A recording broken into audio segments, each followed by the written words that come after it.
Assalamualaikum warahmatullahi wabarakatuh. Bagaimana kabar teman-teman hari ini? Semoga tetap sehat dan semangat. Minggu lalu kita sudah melafalkan dan menghafalkan hadis tentang keutamaan memberi. Kali ini kita akan membahas kandungan hadis keutamaan memberi. Nah, di dalam hadis tersebut ada 4 kandungan yang akan kita pelajari. Kandungan hadis yang ke-1, dalam hadis disebutkan bahwa tangan di atas lebih baik daripada tangan di bawah. Tangan di atas maksudnya adalah orang yang memberi atau bersedekah, sedangkan tangan di bawah adalah orang yang meminta atau peminta-minta.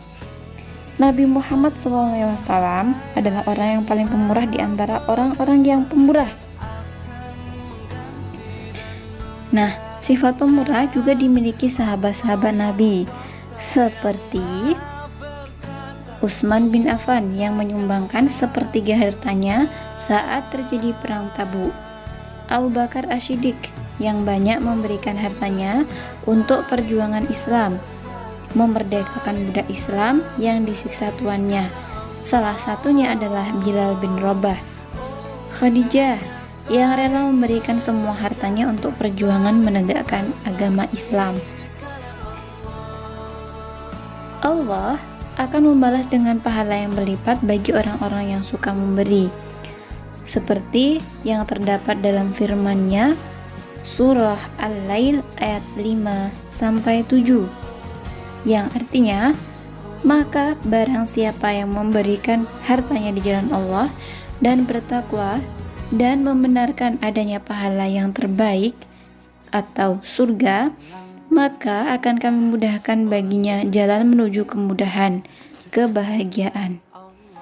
Nah, orang pemurah tidak saja dicintai Allah, tetapi juga dicintai Allah Subhanahu wa Ta'ala. Ia akan memperoleh kebahagiaan dunia dan akhirat.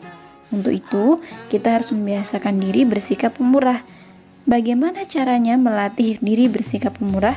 Di antaranya, cara yang pertama, suka memberi makan atau hadiah, baik itu kepada pengemis, tetangga, dan juga kepada teman-teman. Yang kedua, menyadari bahwa harta yang kita miliki adalah amanah Allah. Amanah itu artinya titipan, yang di dalamnya ada hak orang lain yang harus kita berikan. Yang ketiga, meyakini bahwa setiap kebaikan yang kita lakukan akan mendapat balasan dari Allah Subhanahu wa Ta'ala.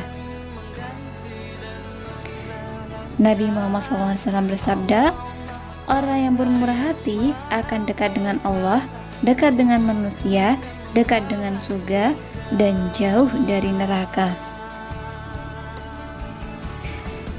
Kandungan hadis yang kedua, hendaknya dalam memberi mengutamakan orang-orang yang menjadi tanggungan kita.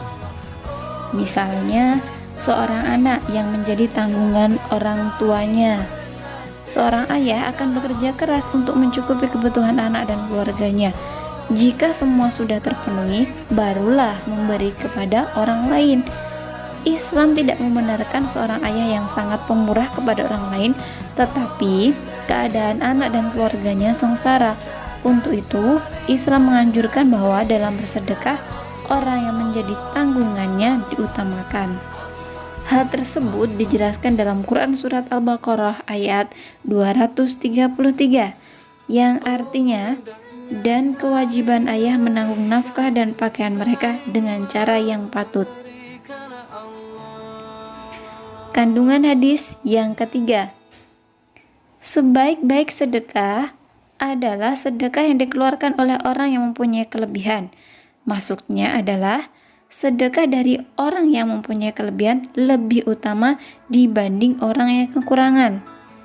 Misalnya, orang yang kaya membantu orang yang miskin, orang yang kuat membantu orang yang lemah, dan juga orang yang sehat membantu orang yang sakit.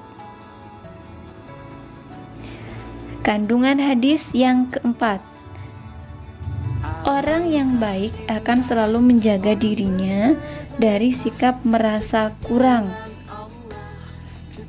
Sikap menjaga diri untuk tidak meminta-minta disebut iffah. Kikir adalah perbuatan yang tercela. Orang yang kikir akan dikalungi lehernya dengan hartanya di hari kiamat. Seperti yang terdapat dalam firman Allah, Quran Surat Ali Imran ayat 180, yang artinya, sekali-kali janganlah orang-orang yang bakhil dengan harta yang Allah berikan kepada mereka dari karunia-Nya menyangka bahwa kebakhilan itu baik bagi mereka. Sebenarnya, kebakhilan itu adalah buruk bagi mereka. Harta yang mereka bakhilkan itu akan dikalungkan kelak di lehernya di hari kiamat. Dan kepunyaan Allah segala warisan yang ada di langit dan di bumi. Dan Allah mengetahui apa yang kamu kerjakan. Nah, dari apa yang sudah kita pelajari tadi, kita dapat mengambil kesimpulan bahwa ada 4 kandungan yang terdapat dalam hadis keutamaan memberi. Yang pertama, tangan di atas lebih baik daripada tangan di bawah. Artinya, memberi lebih baik daripada meminta. Kandungan yang kedua, hendaknya dalam memberi mengutamakan orang-orang yang menjadi tanggungan kita. Kandungan yang ketiga, sebaik-baik sedekah adalah sedekah yang dikeluarkan oleh orang yang mempunyai kelebihan. Kandungan yang keempat, orang yang baik akan selalu menjaga dirinya dari sikap merasa kurang. Semoga dengan apa yang sudah kita pelajari hari ini dapat menambah ketakwaan kita kepada Allah Subhanahu wa Ta'ala. Sekian dari Ustazah. Terima kasih atas perhatiannya. Wassalamualaikum warahmatullahi wabarakatuh.